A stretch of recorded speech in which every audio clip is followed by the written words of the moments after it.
Arthur gets worse. He gets a lot worse. Violent. I just can't handle this guy anymore. This isn't going to work. I have to leave.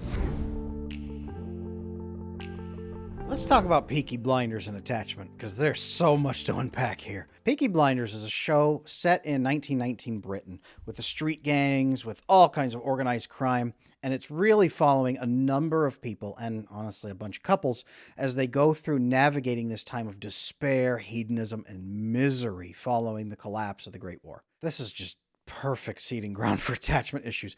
And honestly, this is where a lot of attachment issues began. I trace this back 100 years for attachment in the West, in America and Western Europe. World War I and the fall of everything is where it really began, a lot of this destruction.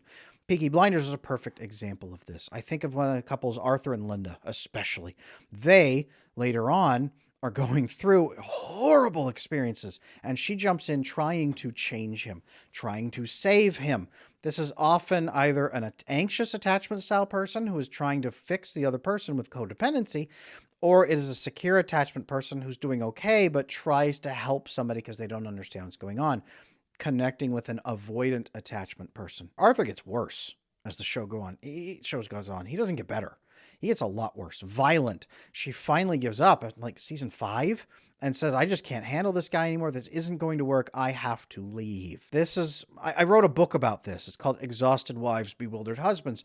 It is women who know the attachment is not right and the relationship is wrong and broken, and they are trying to get their husband to see that and to open up and connect and build real love.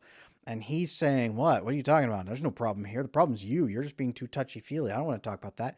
Gaslighting, pushing back, controlling, even violently abusing. That's the cycle. It's awful. It's the anxious person with the avoidant person, on and on and on and on until one of them breaks and they can't handle it anymore. Usually the wife. The exhausted wife. That's why I wrote that book, Exhausted Wives, Bewildered Husbands. Can it be fixed? Yes. Not so much in the case of Peaky Blinders. Especially in the case of Arthur. He makes those choices and refuses to come out of it. And she sets him choices and says, please come out of this. Please do this. Please. She's like begging him through the course of the show to get better and to work with her and to open up and just give real love a chance. And he won't.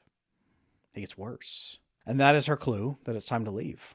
And when people ask me, Adam, when do I know when it's time for a marriage to break up? That's usually what I say is, when you have done everything you possibly can to improve your own attachment, build healthier relationships for yourself and with your friends and family, and they refuse to accept your invitation to a healthier life, you lay out an ultimatum based on principles and they violate that, then you're done. And you know you're done, and you've done everything a human being can possibly do to repair a marriage. And that's the case in Peaky Blinders. There's a number of couples who just don't quite work, but Arthur and Linda are probably the very worst that I can really look at, and I've written a book literally about that type of couple. If that's you, if that resonates, check that book out, Exhausted Wives, Bewildered Husbands. It is worth reading. There's a link in the description below for that. That is very, very, very much up your alley. But know that this can be fixed if the person with avoidance chooses to open up and accept it. If they don't, then you're like Arthur and Linda, and it can't be fixed. Drop me a comment below with your favorite or least favorite couple in Peaky Blinders. Let me know which one you think takes the cake and why. I want to hear it. Thank you.